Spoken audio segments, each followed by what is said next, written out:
Okay, so for the second paragraph on Wag the Dog, in relation to representing people in politics, the main thing that you want to explore for this paragraph is the impact that political acts have or may have on individual lives or society more broadly. Okay, so how you want to structure this essay is that you go, paragraph 1 is ideally going to be on Wag the Dog, and what we initially spoke about being the, political motivations and the competing representations that can occur.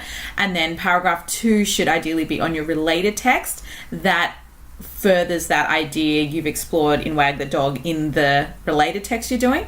And then paragraph 3 or paragraph 3 and 4 will be about the impact of those political acts. Okay, so okay, cool. So I'm going to go over, just in correspondence with the notes I've also provided, some parts that you can have a look at in the film.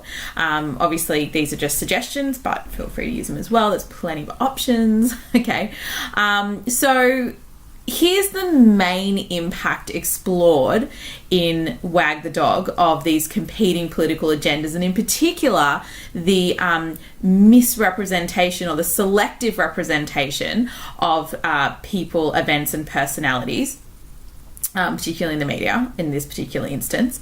And the impact of that is the compromising or the sacrifice of the process. Okay, so and look, that makes sense given that the only information that people, or the main information or information source people have in order to make a decision about voting for a particular leader is what they are presented with in the media. Okay, so if a certain representation is created of a particular leader, then that is the one that people will base their vote on.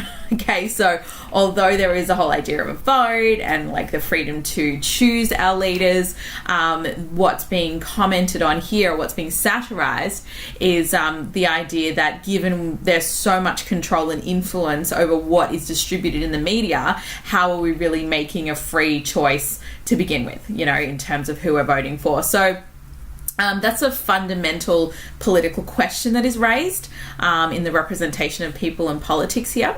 And we see this particularly through something we call a simulacrum. So that's basically like a fancy word for representation. So it's kind of like like a representation or an imitation of something. Okay, so basically we get a simulacrum created of a war, which distracts society from the president's indiscretions and places faith in him as a competent leader of the country. Okay, given that he deals with the war, he ends the war, he brings the war hero Shubin home, perhaps not alive, but they get him home to honor him nonetheless.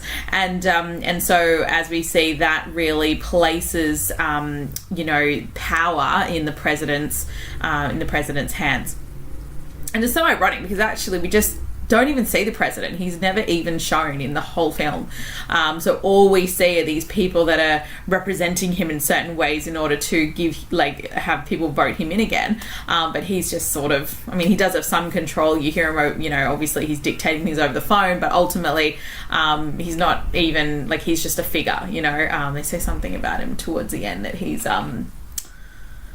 what's the word they used? Something to do with not a pawn, but anyway, some just a representation of something, So in any case, either way, he doesn't have a prominent role, but what we do see is, obviously what is satirized about the electoral process. So okay, so quite like this shot here of Conrad Breen with the blindfold on, or actually it's not called a blindfold, this one's called actually I have no idea what that's called. Okay, so find out what that's called, but you can obviously see the picture of it where his eyes are covered. Okay, so what you sort of get in that image is a satirization of how misinformed the American people are towards events, personalities and situations, okay, which makes them easy to divert or manipulate. Okay, because the thing that's going on in this shot is they're having a conversation about the Gulf War, and Conrad Breen's sort of well, who's going to find out? Who's going to find out there isn't a war if we don't tell them? Okay, so there's really a control of information information, and there's a comment on the fact that we really only know like snippets of particular events, which is what the media shows versus anything substantial. Okay, and obviously the blindfold is, or whatever you call it, is a symbol of that ignorance or that inability to actually see what's going on. Obviously we've also got like the dim lighting as well, which creates that kind of like sinister nature of what they're discussing. And then let's see. Okay, so then you've got that whole thing of like, what do they find out about the Gulf War? One video, one bomb. Okay, so the repetition of one is like there's a really limited amount that we actually hear or was actually, told about the Gulf War, and that's the thing that everybody sort of bases their understanding.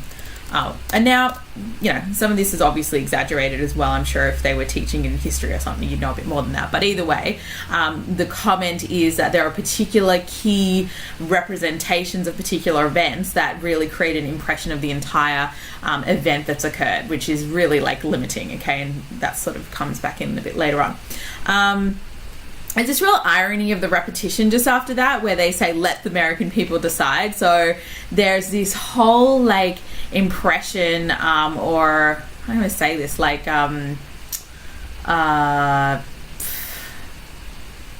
like we want to think that we have a real say or like the real freedom to actually choose the leaders, when in actual fact we don't really actually have that. And that's what the film is sort of saying. So there's this kind of false hope, or this like naive belief that we do hold that power, or that people hold that power, when in actual fact the film is suggesting that we don't hold any such power at all.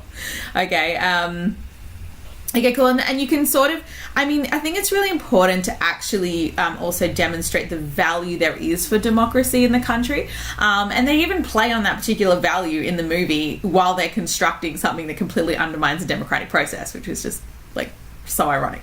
Okay, so the value you can see for a democracy is evident in that first song that they actually create. So when they're when the war's still going on, and then so funny because like as they're recording the song, which is supposed to be really inspiring and uplifting and passionate and all of that, the war ends because the CIA are like, oh, the war's ended, and so therefore because it was on the news, the war's ended and there's no need for the song anymore. But before that happens, we do hear the song, and the words that they're using are very much in alignment with this like American value for democracy. So and they call that the American dream. So they say we got our right to fight for democracy. Okay, and like when you see them singing about that, so I've got two shots below that, it's really kind of like panning. They're quite, usually like a little bit low angle, kind of putting them in a bit more of a position of power. But really the main thing to notice is that it's really well lit. Like you've got close-up shots of really passionate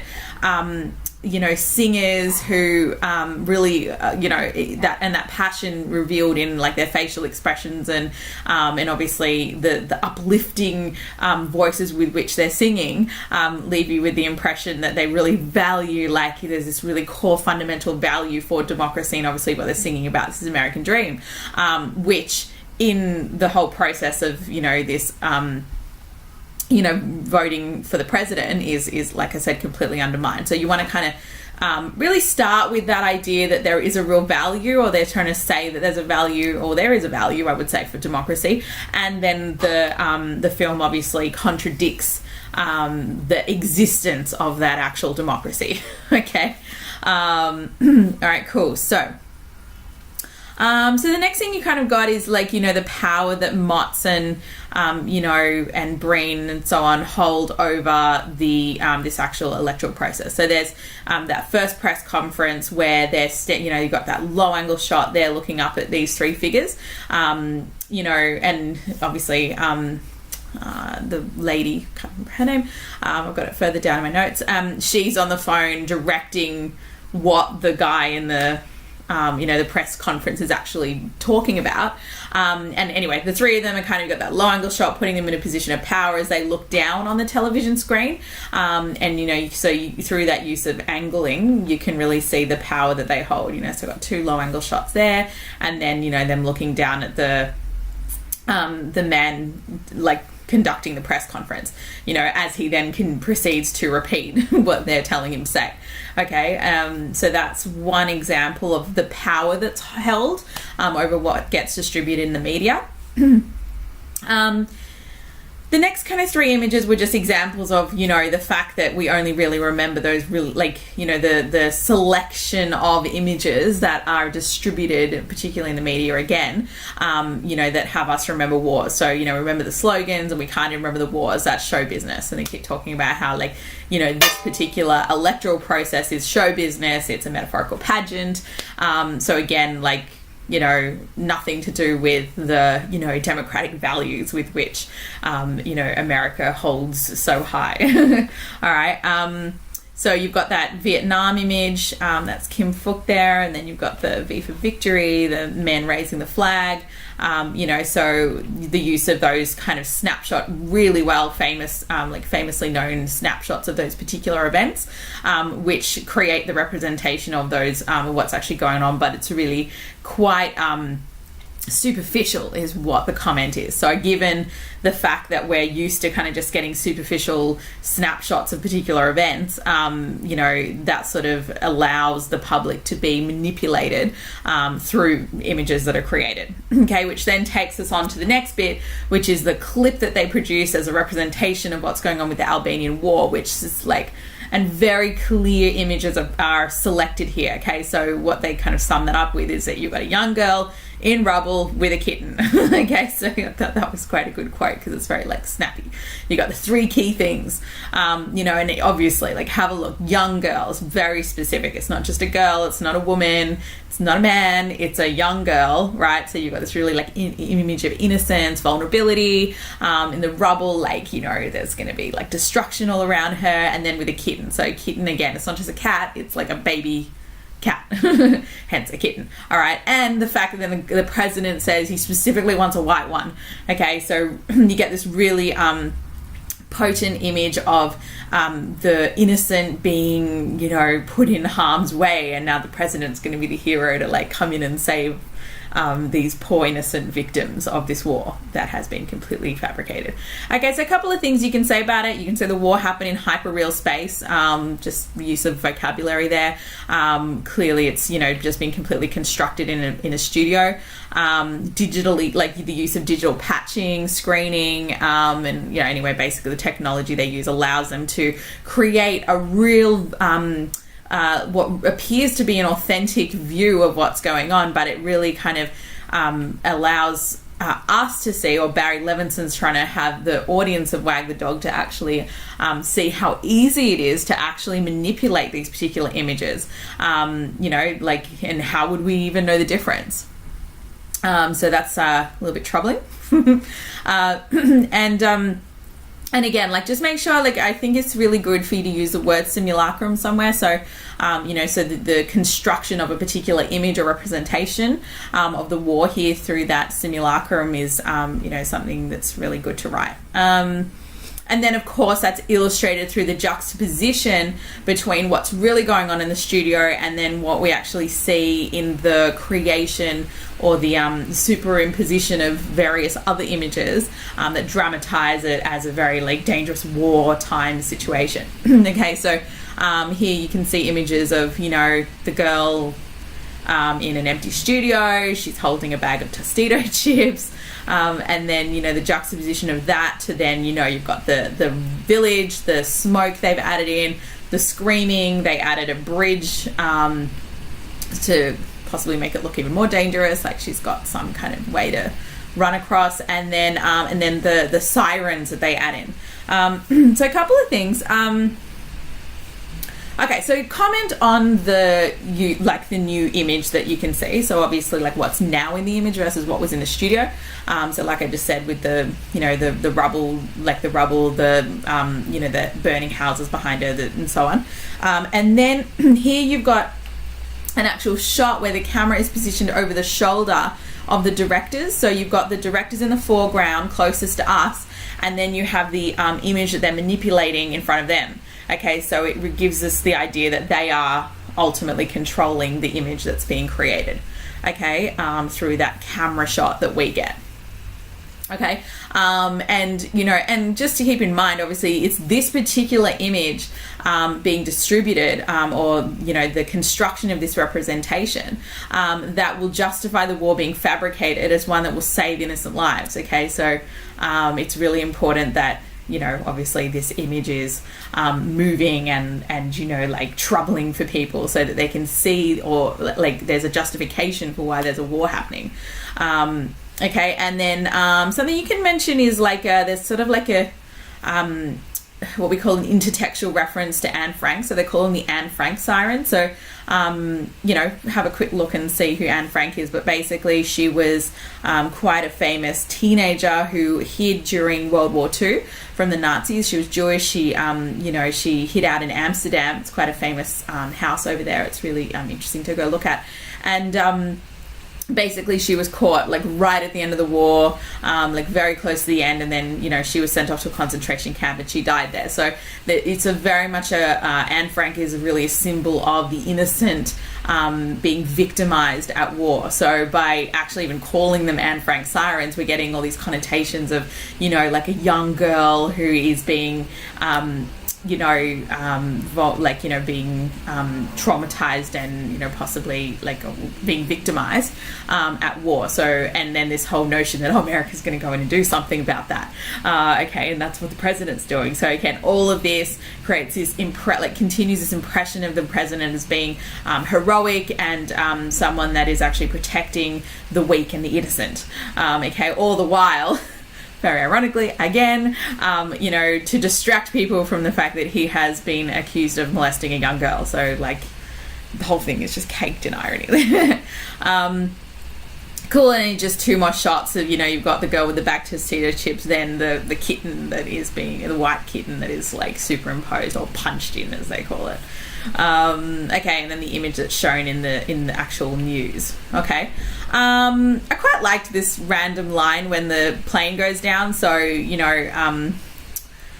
Ames is like really disillusioned about the whole thing, and her hair is disheveled, and she's got a cigarette in her hand, and Breen asks, she throws the TV away, and then Breen asks, what did television ever do to you? And she said, it destroyed the electoral process. So, that's all. I mean, she's obviously being quite sarcastic, but at the same time, that's telling a real truth, which is exactly what they're doing, is destroying the electoral process in the construction of the war that is going to re-elect a president that has been accused of molesting a young girl. And the real unethical nature of that. In that shot, like, there's a real disorientation of her. She's disenfranchised with the democratic system, as well as their plans to undermine it. So you can kind of see that in her disheveled hair, like the cigarette in her hand, which is like a really typical sort of symbol of sort of rebellion. And obviously you've got her sarcastic comment about the electoral process. So that was quite a good quote there. And then you've got the final outcome, which is really interesting. So the success of the president, as we said, 89% favorable, that's really high, is based not on the events, but on the spin given to those events. Okay, so that really kind of tells a real truth there, in a sense that, it's been the manipulation and the creation of simulacrum, the misrepresentation of the war, or the fabrication, construction. I'm giving you lots of words so you can throw those in as they come, and you'll find a lot of these words come up in questions as well. So it's through all of that the president is re-elected. Okay, and of course, that's not based on anything that really even happened. Okay, so once again, you just have this final idea that the president was voted in again based on something that was entirely fabricated, constructed, and manipulated, etc. Okay, so that should really covers a good amount of the film, and really emphasizes the impact of what happens in a society where you do have these political agendas that are shaping representations. So you've got the political motivation of gaining power, and then the impact of that being the sacrifice of the democratic process, and the election of leaders that really, I would say shouldn't probably not be elected, given their the indiscretions that have been revealed here, and the fact that president still becomes so popular because of the resources and the technology to actually divert from what's really happened, and create a war that is entirely unreal for the purposes of, you know, creating him as a hero and getting him reelected. Okay, so I will leave you with that, and let's see the paragraph that you come up with for that one.